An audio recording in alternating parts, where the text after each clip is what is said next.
Hey guys, if you've ever thought of enhancing your home and garden and landscape with outdoor lighting, then watch this free consultation video. This is the same free consultation video that we offer to all our clients who are looking for help with their DIY landscape lighting projects.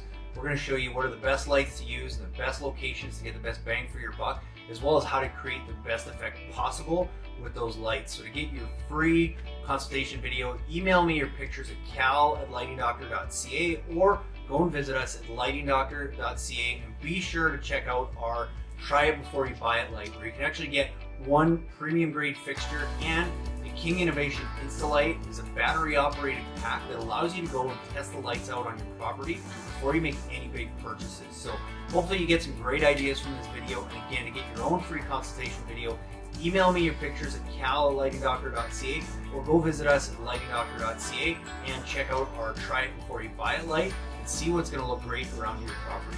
Enjoy the video, and I'll see you again after.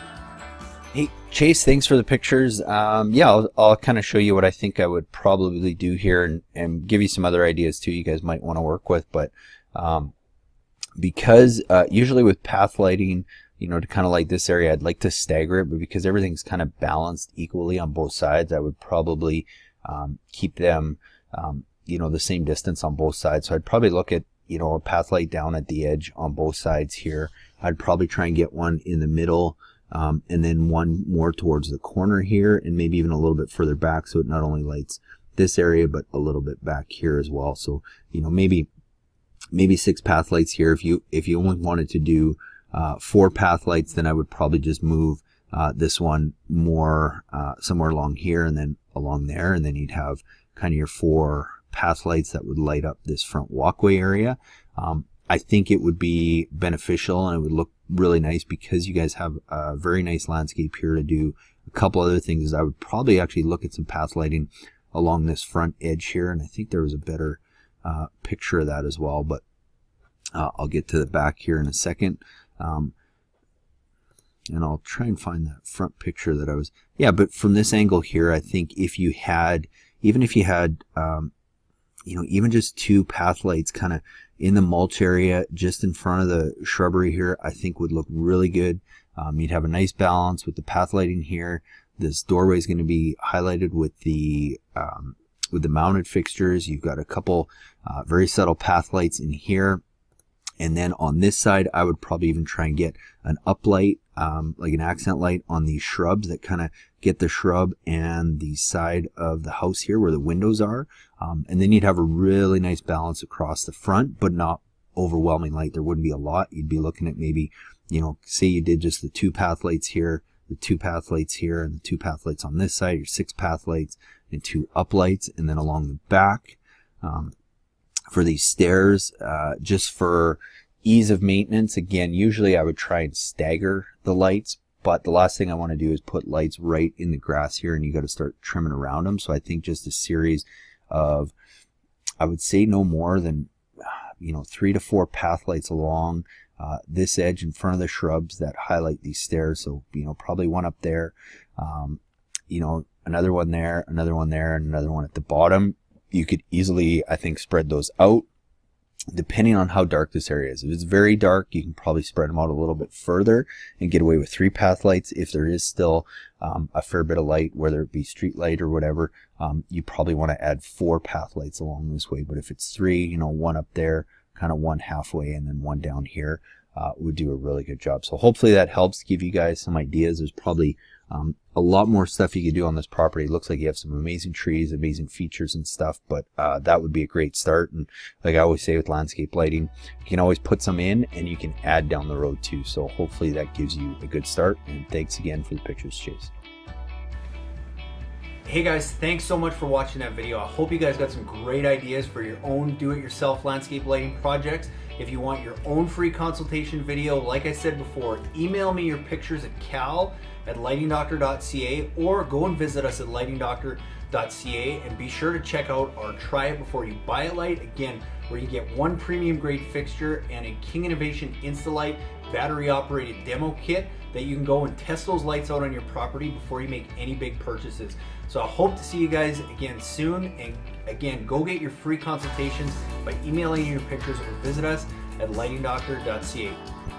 Hey guys, it's Cal from the Lighting Doctor here. Going to shoot this really quick video how to easily install low voltage landscape lighting. So the first step is to start with our lights. I strongly recommend going with LED, and what we do to help keep the cost down is we buy good quality halogen fixtures and simply replace them with drop-in LED bulbs. And if you have a existing landscape lighting system, you can do this with most of your halogen systems too. It's as easy as popping the top and replacing your halogen bulbs with LED. And the same with our path lights. Find a simple bi-pin T3 LED light and replacing the existing halogen bulb with an LED will give you 30,000 plus hours of life out of that light. So highly recommend you go with LED. Once we've got our light selected, it's as easy as digging a small hole to place our light, and I like to use a rubber mallet to help pound in that ground stake and get it nice and stable so that I can easily screw my light in and make sure everything's level and get everything nice and secure. And then lastly, I lay out my wire, and I always like to leave a little loop at every fixture in case we need to move anything down the road. Next step is wiring our connections. We recommend two types of wire connectors. The first is a snap lock waterproof connector, is gelled filled and keeps the wires from pulling apart. And the second is a DBRY connection, which comes in two parts. One has a simple moret that keeps the wires together, and the second part of that is just a gel filled tube that gives it its watertight properties. You simply push the moret all the way into the tip of the gel filled tube and then snap it down tight on the wires. It gives it water seal and keeps them from pulling apart. Next, selecting your transformer. Usually recommend finding something with a photocell that has a small timer on it and easily plug into any GFCI receptacle. In this case, we have an on-off function as well as auto that's going to run with nighttime and daylight. Most transformers will have two taps on them, one for a common wire and one 12-volt tap. So securely fasten your wires into that and then mount your transformer. I generally recommend trying to mount it on a 4x4 stake or 4x6 stake, something that's easy to mount and easy to move. Take your plug and plug it into your GFCI receptacle, turn it on, and go around and just make sure all your lights work. Before you bury anything, I would strongly recommend making sure your lights work. Burying the wire is simple. In the grass, just create a small trench that you can easily push the wire down anywhere from 6 to 8 inches deep, and then easily just press that trench tight, and within a couple days you won't even know you were there.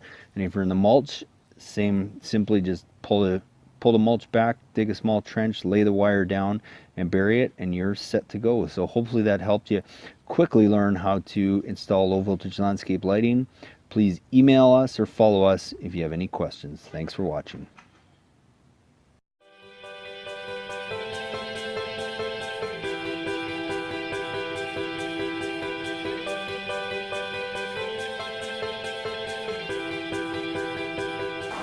Just want to explain a little bit about the transformers. So basically the brains of your system. After you've placed your lights and you know what kind of lights you're going to use, the next step is determining what size transformer you're going to use. So a real simple way to do this, and if you're using a good quality light, when you buy it, it'll usually tell you how many watts that fixture is actually going to produce. If not, it'll usually tell you, if you actually look on the bulb, it'll tell you if it's 4.5 watts, 5.5 watts. Typically for LED, that's about as big as you're going to get, but on the box it should say how many watts if you're buying a good quality fixture. So on this project we've got 10 lights. Each of these lights uses approximately 4.5 watts, so 10 times 4.5 is 45 watts. So we want to size our transformer just slightly bigger than that. The better quality light that you have, the less you got to oversize your transformer. If you're using a really cheap light or a low quality light, you probably want to give yourself a little bit more room because the light's going to actually use more power than that might actually say. With a good quality fixture, you're pretty safe if you just oversize it a little bit. So we're going to use a 60 watt transformer here from Kichler, which is really simple to use. It's got a small timer on it as well as a photocell, and you can see we basically just mounted it to the side of the house here with a couple screws. And once we get all our wire laid out, we're going to wire those into here. And then something we've done to kind of take it to the next level and make this Wi-Fi is we've added something called it's from Weon. It's a outdoor Wi-Fi timer switch that we use with a lot of our transformers, as well as you can use it with Christmas lights or whatever. And how we use this is basically we just plug this into our GFCI receptacle, and then we plug our transformer directly into that. And then from there, now we can run all our lights from a simple mobile app from Weon. And we do this a lot of the time. It just gives us that flexibility, and it's a cool way to add Wi-Fi to your system.